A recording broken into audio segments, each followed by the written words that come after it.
How do I start investing in Canada as a beginner?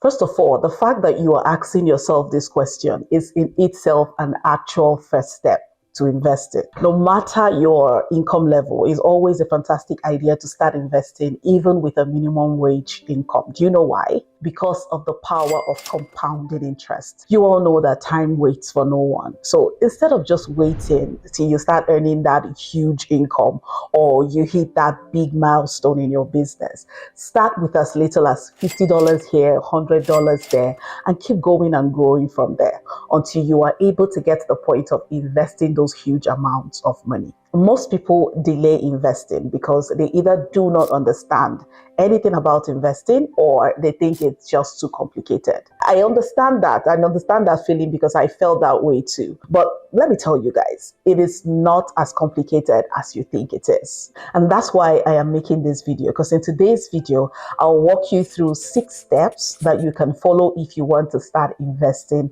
as a beginner in Canada. Now, the first step you need to take before investing is to educate yourself about the basics of investing before you even buy your first share. It's important to get the basic understanding of the different types of investment products out there, how they work and what they do for you. I'm going to start by giving you an overview of the different types of investment products that we have. First, let's look at the different categories. We have the cash and the cash equivalents. We have fixed income security equities. We have investment funds, and we have alternative investments. You can learn more about these different categories online. You can just talk with yourself. I don't want to really waste time explaining that. So within each of these investment categories are different types of investment products. For example, you have the GIC, or the Guaranteed Investment Certificate, and it falls under the category of cash and cash equivalents. Just to illustrate how different investment products can work, let's just briefly compare GICs with shares. So what makes a GIC, or a guaranteed investment, unique is that the principal is guaranteed. So if, for example, you invest 6,000 Canadian dollars in GIC, that $6,000 is guaranteed. Even if the financial institution that you invested in goes bankrupt, you will not lose the money that you invested because it is protected by the Canadian Deposit Insurance Corporation, the CDIC, up to a certain minimum, right? If you buy a share, on the other hand, it is not guaranteed at all. The value of the shares could go up and may also fall to zero amount, and you will lose all your money. A GIC usually pays you fixed interest, okay? There are also GICs that are linked to the market, but in general, a GIC guarantees you a permanent fixed interest. So in advance, you would know exactly how much money that you're going to get, maybe let's say after a year or 2 years or 5 years, depending on how long the maturity of your GIC is. The income scheme is totally different with that of a share. With shares, you can earn money when the value goes up and you sell the shares, all right? So the profit comes from the difference between the price at which you sold it and from the amount that you bought it. I don't know if that makes sense. Some shares also pay dividends, right? So I don't know if I was able to make this clear. Can you see how a GIC has less risk than a share? Also, for each of the other investment products, you would also find that there are different kinds of returns as well as risk level. You need to also understand that when you invest, there may be certain tax implication depending on whether the share you are buying is a local or a foreign share. You should also take note of that. If you, for example, buy a share in the US, or you buy a US stock and earn dividends, then you need to pay taxes, or taxes may apply to that dividend. So that is something that you need to also be aware of. One thing that many people ask about investing, especially when they are just starting off, is the risk level. That's the question that I kept asking myself before I started. And I totally agree if you have questions in this regard. It is very important to know that every investment product comes with some kind of risk. For investments such as shares, the risk that you could lose all your money is very, very high. The probability is very high. So that is why it's very important that in any case, do not invest all your money into one single share. Very important. Don't put all your eggs in one basket. Now, it's also important to understand a bit about the concept of investment portfolio. I'm going to try to break it down as much as possible. For instance, if you have an investment portfolio, it's basically a basket of your different investments, and you do not want that entire basket to consist of one share or just have one mutual fund. It's risky. A better option would be to diversify your holding. For example, your total assets is $10,000, right? It needs to be divided up to different investments. Some could be shares, some could be mutual funds, and some could be bonds, right? The kind of shares you invest in, guys, and the proportion is totally a different question. But the most important thing is to break it down to different investments and not just having one share in that one basket. Okay, that's what I'm trying to explain. Another basic thing to understand is the relationship between the risk and the return. People who have just started out investing, who have never invested before, are very easily enticed by high returns. Let's say an alternative investment product pays you 2% per month. Normally, you just like a human being, right? You would think that that is too small of a percentage to pay for your investment. But I would say, guys, just go for it. See, it's important to know that in general, an increase in return or income goes hand in hand with a higher risk, which is also known as the risk premium. So a higher return usually signals a higher risk. So whenever you see an investment product paying you very high return, higher than anything else, that's the time that you really need to be alert and ask yourself, what is the real risk here? At that point, please do your research. On the other hand, a lower return is usually a sign that the risk is relatively low. And also, guys, before you start investing in anything at all, I need to stress the importance of always doing your own research. So no matter what anyone tells you, even me, no matter what I tell you, always make sure that you go do your own research before signing up for anything, all right? Because unfortunately, there are scammers everywhere trying to take advantage of you. And also, there is such a thing as taking too much risk. I know they will tell you, invest this and get this in 2 days. Guys, that is when you should be at alert, all right? You do not want to expose yourself to more risk than you can handle. I am not so much of a risk taker. So when it comes to investing, because of what my family and I have gone through in the past, you know, our past experiences, I really do take it easy. I don't want the high risk investing. I don't want to take the high risk route. That being said, before we go further, this is just a disclaimer, guys. I am not a financial advisor. I have a background in banking, although I haven't worked in the banking industry for the past 3 years, and I am not a financial advisor or a consultant. I'm just sharing my experience from what I have done as a beginner, and you know, just sharing that with you guys so that you don't make the mistakes that I made. Okay, so before you make any financial decision, make sure that you do your own due diligence. Now let's go to the step number 2. Before you start investing, right, I want you to consider maximizing your returns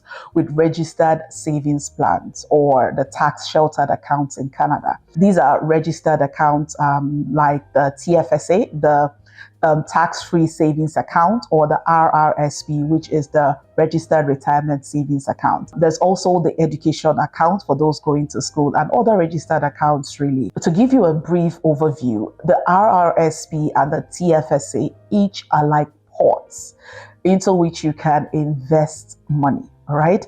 And to which certain rules apply. Let's take, for example, the Registered Retirement Savings Account. Any amount that you contribute to it up to a certain limit is not taxed. So if you earn $100,000 a year, for example, and contribute $10,000 out of that $100,000 to your RRSP for that year, the $10,000 will not be subject to income tax for that year until whenever you are ready to withdraw it, okay? The TFSA, or the tax-free savings account, also has its tax benefits.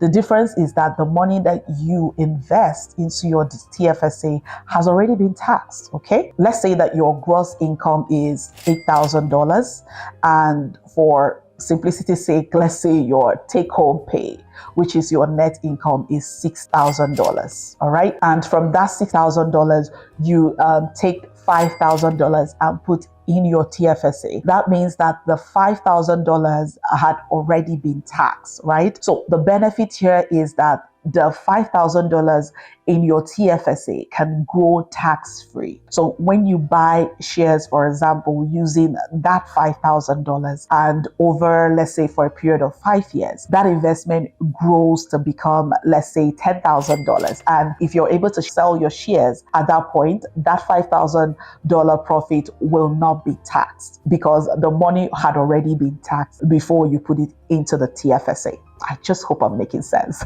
All right. This is a very simplified explanation, right, to help you understand how this works. Do not just go and buy shares through your bank or sign up with an investment platform or buy an investment product. Make sure that before you do it, you consider carefully whether putting that money into your, let's say, the TFSA or RRSP is more beneficial to you from a tax perspective, because you can save a lot of money doing that, and you can also get tax refunds with that option. All right. Now, let's go on to the next step. At this step, you need to have a basic strategy, and it's nothing complicated, guys. You can write it on a piece of paper or a notepad, or just make a simple Excel table that you can always just adjust. All right. The point here is that you have a simple guideline for yourself as to how you are planning to invest your funds, so that you're not all over the place and making like spontaneous decisions that you may regret in the future. All right. So here are some of the sub steps that I would suggest that you take. First of all, look at your income and decide the percentage of the income you want to invest, okay? And how much you want to also spend, all right? So after your fixed expense, try to figure out how much you want to invest and how much you want to save. And this might seem like a small decision, guys, but it's not. Trust me, it requires a lot of discipline. It requires you really making up your mind to do this. And when you do, it actually do change things. It just changes everything. All right. So whatever percentage that you decide to spend and save, just know that the journey has just started. The journey to financial freedom has just started. All right. So work with what you can sustain and handle. That's what I always advise. Work with what's something that you can handle, because consistency is the key here. All right. So don't pressure yourself with feeling that you are not saving enough. What you need to be concerned about at this stage is consistency. Like I said before, you must also start with an amount or percentage that you would be able to save consistently no matter what, so that as you learn better and earn more, you can increase that amount. Another important thing before you start investing is to think about how much you want to put aside for your emergency fund. Lots of people don't think about this, but emergency funds are important, all right? So before you start investing, if you have zero money in your emergency fund now, then I would suggest you start with that first. It will be ideal if you had like a minimum of 6 months of income as your emergency funds. But I know that if you haven't started already saving for that, it's almost, it's not easy to have that already sitting in your account before you start saving. So you can have 3 months or 2 months, but just have something rather than have nothing at all. All right. So as soon as you have that fixed, you just go ahead. All right. But I would say it's still better to have at least 2 months or 3 months of emergency fund. Now, let me try to give you a format of how this works before you start investing. For me, the best format will be to subtract the amount that go to debt repayment or fixed expenses. All right. Put aside the money for your emergency fund. All right. And then put aside an amount for your savings and investments. And even if your salary is too small, just do your best to put something aside. Guys, it can be as small as $100 a month. It can be as small as $50 a month, okay? Treat it like you're paying a bill. that can't be missed. Now, the next step that you may want to think about is how you want to diversify your portfolio. For example, if you have like $6,000 that you want to invest, you should ask yourself the amount that you need to put aside. All right, put into shares or put into bonds and mutual funds like the ETFs and GICs. Okay, but if you want to avoid becoming overwhelmed, you can just start off with something very simple. Simply start with like 2 or 3 different investment products and split your target investment amount among these. All right, so while progressing on your investment journey, you can always just change your strategy, because at that time you're learning, you're understanding how it works, right? I really don't want to make any recommendations right now to what you should exactly invest in, but I will share a little bit about ETFs or exchange traded funds. When I started investing, I invested most of my money into the ETFs because it's simply a beginner-friendly way to start investing. So what is an ETF? To make it very simple, an ETF is like a basket of different shares.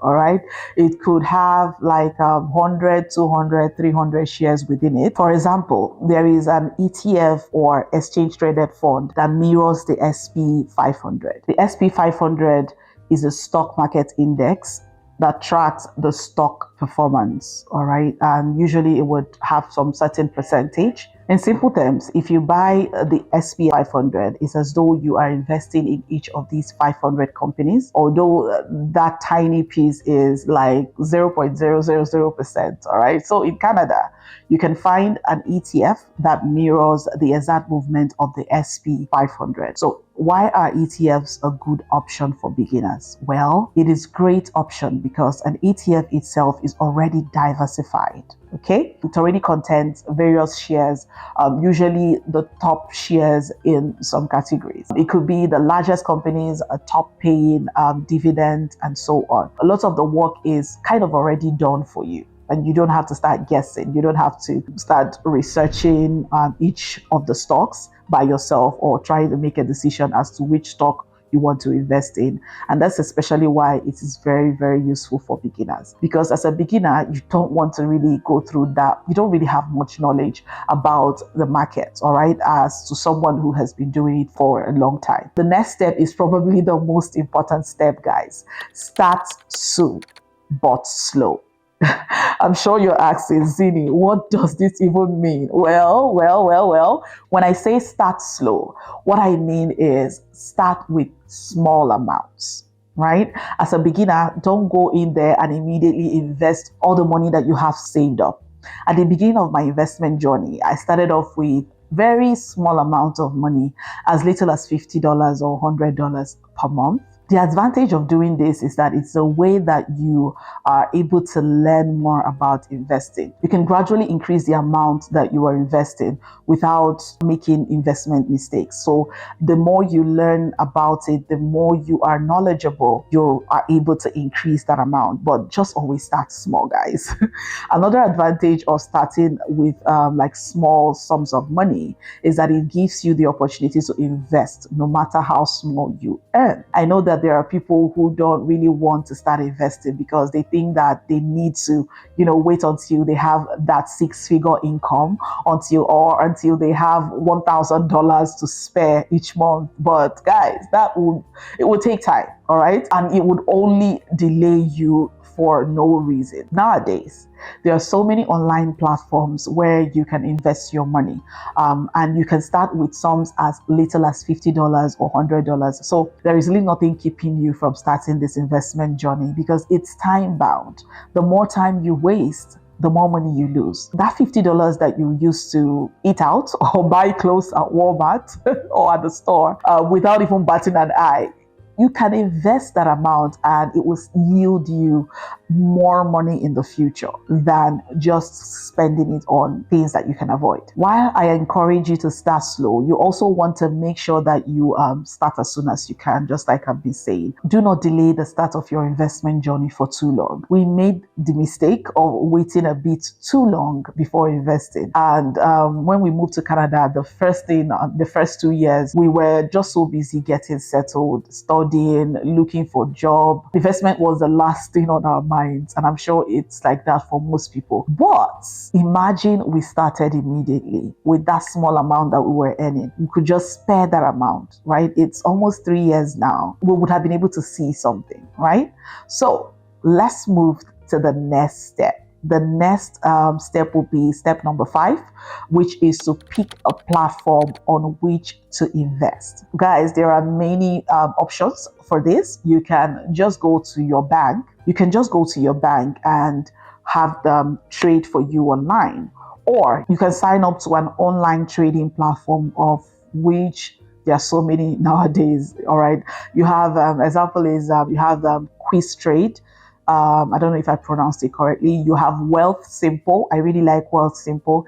And there are many more, okay, that you can sign up with. Yeah, and the traditional banks also offer platforms such as, you have the Scotia iTrade, you have the TD Direct Investing, and so on. So before you sign up with any of these platforms, just make sure that you check what the fees are, because yeah, they have fees, so that you know exactly what to expect right off the bat. Platforms like Wealth Simple, you can open the registered savings plan that I mentioned before, and the RRSP and the TFSA. Before you sign up, please make sure that you do your own research, guys. For me, I started with my bank, and I had them trade for me because I just wanted to understand how it works, right? And I also, opened a TFSA account with my bank. And then before I started trying to open with other platforms. The thing with the TFSA is you can have more than one account, but also make sure that whatever amount you have saved in those different platforms sums up the amount that you have, that is a maximum for your TFSA.